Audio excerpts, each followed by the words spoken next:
नमस्ते मेरे दोस्त और वापस स्वागत है जी मैथमेटिक्स में टिपिकल मंक के साथ। यह है क्लास 6 और आज हम एक एक्सप्रेशन खोलते हैं और देखते हैं कि उसमें से एक पूरा टूलकिट निकल आता है। एक धीमी सांस लीजिए क्योंकि यही वह पल है जब परम्यूटेशंस और कॉम्बिनेशंस अपना किराया चुकाना शुरू करते हैं। जो भी कोएफिशिएंट आज आपसे मिलेगा वह बस एक एनसीआर है जिसे निकालना आप पहले से जानते हैं। हम प्लस बी को n की पावर तक एक्सपैंड करेंगे और देखेंगे कि पूरा एक्सपेंशन सिर्फ एक ही रूल मानता है, बार बार one idea at a time. चलिए शुरू करते हैं। तो आज की क्लास से आप क्या लेकर जाएंगे? पहला, आप प्लस बी को n की पावर तक एक्सपैंड कैसे करें, पास्कल्स ट्रायंगल और उसके अंदर बैठे बाइनोमियल कोएफिशिएंट्स। दूसरा, जनरल टर्म tr+1, वह फॉर्मूला जो आपको पूरा एक्सपांशन लिखे बिना कोई भी एक टर्म निकालने देता है। तीसरा, middle term, term independent of x और ग्रेटेस्ट कोएफिशिएंट। चौथा, बाइनोमियल कोएफिशिएंट्स का सम और वह साइन फ्लिप जो b नेगेटिव होते ही दिखता है। और पांचवा, जी की ड्रिल्स, एक वर्क प्रॉब्लम, एक मैच और शॉर्ट आंसर राउंड। तैयार है? One idea at a time. चलिए रॉ आइडिया से शुरू करते हैं। बाइनोमियल थ्योरम बस एक शॉर्टकट है। यह a प्लस b को n की पावर तक एक सुव्यवस्थित सम ऑफ टर्म्स में एक्सपैंड कर देता है ताकि किसी को हाथ से 5-6 बार मल्टीप्लाई ना करना पड़े। सारा ने शुरू में ही एक प्यारी बात नोटिस की, पास्कल्स ट्रायंगल कोई अलग ट्रिक नहीं है। उसमें हर नंबर एक बाइनोमियल कोएफिशिएंट है, NCR, जो रो दर रो पहले से सजा हुआ है बस पढ़ने के लिए। यहाँ एक बात है जिसके साथ बैठना चाहिए। डिग्री n के एक्सपेंशन में हमेशा एग्जैक्टली n+1 टर्म्स होते हैं क्योंकि r 0 से शुरू होकर n तक जाता है और r की हर वैल्यू एक टर्म देती है। और एक और लाइन जो g को बहुत पसंद है, x को 1 रख दीजिए और एक्सपेंशन का हर कोएफिशिएंट बस जुड़ जाता है और आंसर आता है 2 to the power n। इसे पकड़ रखिए, यह बार बार लौटती है। अब इस ट्रायंगल को देखिए क्योंकि यह पूरे चाप को एक तस्वीर बना देता है। 5 रोज, ऊपर n इक्वल टू 0 से शुरू होकर नीचे n इक्वल टू 4 तक। पहला बनाने का रूल, हर एंट्री ठीक अपने ऊपर बैठी 2 एंट्रीज का सम है। नीचे वाली रो में 6 को देखिए, यह ऊपर वाली रो के 3+3 से आता है। यही एक रूल पूरा ट्रायंगल बना देता है हमेशा के लिए। दूसरा, हर रो सजावट नहीं है। रो n आपको a प्लस b की n की पावर के एग्जैक्ट कोएफिशिएंट्स देती है, बाएं से दाएं पढ़ते हुए r इक्वल टू 0, फिर 1, फिर 2 n तक। तीसरा, हर रो सिमेट्रिक है, NCR हमेशा NC n-r के बराबर होता है। डेविड कहना पसंद करता है कि ट्रायंगल के बीचों बीच एक मिरर चलता है। और चौथा, पूरी रो जोड़ दीजिए और आप हमेशा 2 to the power n पर पहुंचेंगे। यहाँ नीचे वाली रो 1 + 4 + 6 + 4 + 1 बराबर है 16 के और 16 है 2 to the power 4। अब हम पूरे ट्रायंगल की जगह एक फॉर्मूला रखते हैं। जनरल टर्म, जिसे बोलते हैं tr+1, बराबर है NCR टाइम्स a की पावर n-r टाइम्स b की पावर r। लीसा का शॉर्टकट, पहले कोएफिशिएंट लिखिए, फिर a की पावर को गिरने दीजिए जैसे r चढ़ता है, जबकि b की पावर उसी रफ्तार से चढ़ती है। दूसरा, मिडल दर, अगर n इवन है तो एग्जैक्टली एक मिडल दर होता है और अगर n ऑड है तो p को 2 मिडल दर्स बांटते हैं। तीसरा, टर्म इंडिपेंडेंट ऑफ x ढूंढने के लिए जनरल टर्म लिखिए, x की सारी पावर्स को एक एक्सपोनेंट पे जोड़िए, उस एक्सपोनेंट को 0 के बराबर रखिए और r के लिए सॉल्व कीजिए। और चौथा, ग्रेटेस्ट बाइनोमियल कोएफिशिएंट हमेशा मिडिल टर्म का होता है या n ऑड होने पर 2 मिडिल टर्म्स के बीच बराबर बन जाता है। ट्रायंगल अपने बीचों बीच सबसे ऊंचा होता है। अब एक पूरा प्रॉब्लम साथ में सॉल्व करते हैं, धीरे धीरे मंक के तरीके से। x+1/x² के एक्सपेंशन में पूरे ब्रैकेट को पावर 12 तक उठाकर टर्म इंडिपेंडेंट ऑफ x ढूंढिए। स्टेप 1 जो दिया है उसे लिखिए। हम x+1/x² को 12 बार एक्सपैंड कर रहे हैं और हमें वो एक टर्म चाहिए जहां हर x कट जाए। स्टेप 2, जनरल टर्म लिखिए। tr प्लस 1 बराबर है 12cr टाइम्स x की power 12 minus r times x की पावर माइनस 2r, और इन एक्सपोनेंट्स को जोड़ने पर x की पावर बनती है 12 माइनस 3r। स्टेप 3, टर्म को x से इंडिपेंडेंट होने के लिए या पूरा एक्सपोनेंट 0 होना चाहिए, तो 12 minus 3r equals 0। Step 4, r के लिए सॉल्व कीजिए। 3r इक्वल्स 12, तो r इक्वल्स 4, यानी ये पांचवा टर्म है t5। Step 5, value term independent of x है 12c4 और 12c4 बराबर आता है 495 के। रास्ते पर ध्यान दीजिए, given general term, exponent set करना, r सॉल्व करना, फिर वैल्यू। यही 4 steps her term independent of x सवाल को खोज देते हैं जो जी पूछ सकता है। अब फॉर्मूला के अंदर झांकते हैं और फिर देखते हैं रो के बीचों बीच क्या होता है। बाईं ओर जनरल टर्म को उसके हिस्सों में तोड़ा गया है। दाईं ओर टर्म्स की 2 छोटी स्ट्रिप्स है, एक इवन n के लिए, एक ऑड n के लिए। पहला tr प्लस 1 असल में r प्लस 1 मान टर्म है। जान का रूल ऑफ थंब यह है कि टर्म नंबर हमेशा r से एक कदम आगे होता है, तो पांचवें टर्म का मतलब है r इक्वल्स 4, कभी 5 नहीं। दूसरा, a और b की पावर्स हमेशा वापस जोड़कर n बनती है। n minus r plus r हर बार सीधा n ही है। तीसरा, जब n इवन हो तो एग्जैक्टली एक मिडिल टर्म होता है r equal to n over 2 पर। और चौथा, जब n ऑड हो तो 2 मिडिल टर्म्स होते हैं r equal to n minus 1 over 2 पर और r equal to n plus 1 over 2 पर। पीक 2 पड़ोसियों में बराबर बढ़ जाता है। अब सीधे बैठिए, ये 5 लाइंस वही है जो जी सच में पूछता है, साल 10 साल। एक, अगर सवाल पी वे टर्म के लिए पूछे तो याद रखिए कि टीयर प्लस 1 के अंदर r इक्वल्स p माइनस 1 होता है। यह एक स्टेप चूक गए तो आगे का हर नंबर गलत हो जाता है।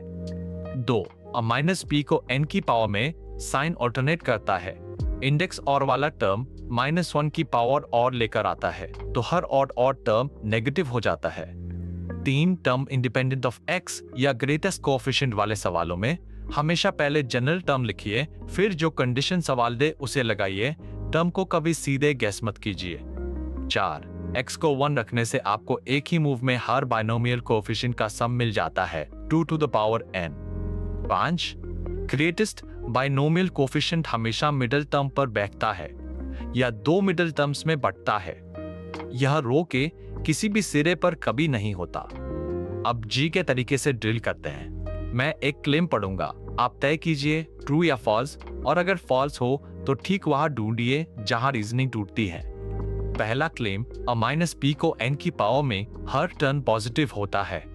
जांचते हैं, हर टर्म माइनस 1 की पावर r लेकर आता है और यह फैक्टर नेगेटिव होता है जब भी r ऑड हो, तो ये फॉल्स है और इंडेक्स वाले टर्म्स नेगेटिव निकलते हैं। दूसरा क्लेम, एक्सपेंशन का 5वां टर्म r इक्वल टू 5 के बराबर होता है। फिर से सोचिए, tr प्लस 1 असल में r प्लस 1 वन टर्म है, तो 5वें टर्म के लिए r प्लस 1 इक्वल टू 5 चाहिए, जिससे r इक्वल टू 4 मिलता है। यह फॉल्स है। 5वां टर्म t5 है, यानी r 4 होता है, 5 नहीं। तीसरा claim, c0 plus c1 plus और आगे तक cn तक बराबर है 2 टू द पावर n के। रूल जांचिए, 1 प्लस x को n की पावर में x को 1 रखने पर एक तरफ हर कोएफिशिएंट का प्लेन सम बन जाता है और दूसरी तरफ 2 टू द पावर n। ये वाला बिल्कुल सही है, एग्जैक्टली जैसा कहा गया।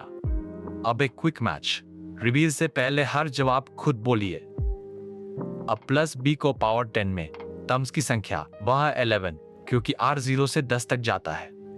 1 प्लस x को पावर 7 में कोएफिशिएंट्स का सम, x को 1 रखिए और मिलता है 2 टू द पावर 7, यानी 128। अब प्लस b को पावर 8 का मिडल टर्म 8 इवन है, तो एग्जैक्टली एक मिडल टर्म है p5। और अब प्लस b को पावर 9 के मिडिल टर्म्स 9 ऑड है, तो 2 मिडिल टर्म्स हैं t5 और t6 p को साझा करते हुए। अगर चारों जवाब रिवीज से पहले आपके मन में आ गए तो जनरल टर्म अब आपका होने लगा है। यह जी का एक फेवरेट फॉर्मेट है। मैं कुछ स्टेटमेंट्स पढ़ूंगा, आप चुपचाप गिनिए कि कितने सही हैं। स्टेटमेंट 1, a प्लस बी को n की पावर का जनरल टर्म है tr+1 equals ncr times a की power n minus r times b की पावर r। अपना फैसला रोक कर रखिए। स्टेटमेंट 2, ncr बराबर है ncn माइनस r के। जवाब देने से पहले सोचिए। स्टेटमेंट 3, ग्रेटेस्ट बाइनोमियल कोफिशिएंट हमेशा r इक्वल टू n पर होता है। तो कितने सही हैं दो स्टेटमेंट्स, पहला और दूसरा? जनरल टर्म का फॉर्मूला बिल्कुल सही है और सिमेट्री ncn माइनस r भी बिल्कुल सही है, लेकिन तीसरा गिर जाता है। ग्रेटेस्ट कोफिशिएंट रो के बीचों बीच बैठता है, बिल्कुल सिरे पर नहीं जहां r इक्वल टू n हो। r इक्वल टू n पर कोफिशिएंट वापस 1 पर आ जाता है। दो सही स्टेटमेंट्स 1 और 2। अब मैं आपके कुछ मार्क्स बचा लेता हूं। दो मिथ्स जो हर साल हजारों स्टूडेंट्स को फंसाती है। मिथ 1, r1 टर्म tr होता है। यह ऑब्वियस लगता है, r इंडेक्स है तो जरूर tr ही r1 टर्म होगा। लेकिन सच यह है, टर्म नंबर हमेशा r+1 होता है। पांचवें टर्म का मतलब है r इक्वल्स 4 और उसे लिखा जाता है t5, कभी सिर्फ tr शिफ्ट के बिना नहीं। सेरा ने अपनी पहली कोशिश में ठीक इसी वजह से मार्क्स खोए। मिथ 2, a माइनस p को n की पावर में बिल्कुल वैसे ही एक्सपैंड होता है जैसे a प्लस p, बस एक माइनस साइन ढीले तरीके से साथ चलता रहे। सच ये है कि साइन सच में तर अल्टरनेट करता है। फैक्टर है -1 की पावर r, तो इवन r टर्म्स पॉजिटिव रहते हैं और ऑड r टर्म्स नेगेटिव हो जाते हैं। आप r को ट्रैक किए बिना साइन को ऐसे ही नहीं बढ़ा सकते। अब खुद को परखने का समय। Rapid fire. नियम यह है, मैं पूछूंगा, आप रिवील से पहले मन में जवाब दीजिए। ना पेन ना पेपर, सिर्फ रे आइडियाज जो आपने आज बनाए। क्वेश्चन 1, a प्लस p को पावर 12 के एक्सपांशन में कितने टर्म्स होते हैं? n+1 यानी 13। क्वेश्चन 2, 1 प्लस x को पावर 6 में कोएफिशिएंट्स का सम क्या है? 2 to the power 6, 64। Question 3, a plus b को पावर 10 का मिडिल टर्म कौन सा है? 10 इवन है तो ये एक ही मिडिल टर्म है, t6। Question 4, a minus b को n की पावर में r इक्वल टू 3 वाला टर्म पॉजिटिव है या नेगेटिव? -1 की पावर 3 नेगेटिव होती है तो टर्म नेगेटिव है। और क्वेश्चन 5, सिमेट्री से nc2 बराबर है nc के ncn-2। अगर आपने पांचों पकड़ लिए तो आपने आज की क्लास सच में समझ ली है। चलिए पूरी क्लास को एक धीमी सांस में समेटते हैं। a प्लस b को n की पावर n+1 टर्म्स में एक्सपैंड होता है और पास्कल्स ट्रायंगल बिना किसी एक्स्ट्रा काम के हर कोएफिशिएंट ncr दे देता है। जनरल टर्म है tr+1 equals ncr times a की पावर n-r टाइम्स b की पावर r, और टर्म नंबर हमेशा r+1 होता है, कभी सिर्फ r नहीं। मिडिल टर्म एक होता है जब n इवन हो और दो होते हैं जब n ऑड हो। टर्म इंडिपेंडेंट ऑफ x के लिए जनरल टर्म लिखिए, उसकी x की पावर को 0 रखिए और r के लिए सॉल्व कीजिए। x को 1 रखने से मिलता है c0 plus c1 plus cn तक बराबर 2 to the power n के। और अगली क्लास हम मैट्रिसेस और डिटर्मिनेंट्स में कदम रखेंगे।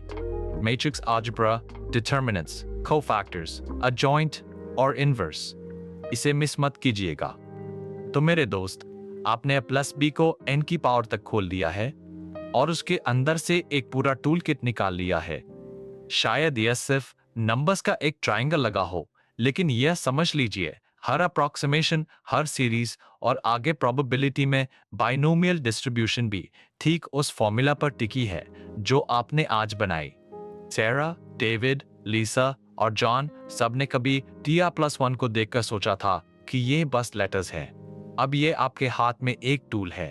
खुद के साथ धैर्य रखिए। आज रात और टर्म नंबर के बीच का शिफ्ट एक बार धीरे से रिवाइज कर लीजिए, क्योंकि यही एक स्टेप इस चैप्टर के आधे मार्क्स तय करता है। 1 idea at a time, आप जी जरूर क्रैक करेंगे, इसका मुझे पूरा विश्वास है। अगर इस क्लास से आपको स्पष्टता मिली हो तो चैनल को सब्सक्राइब कर लीजिए ताकि अगली क्लास आप तक खुद पहुंच जाए। तब तक चलते रहिए, मिलते हैं मैट्रिसेस के साथ।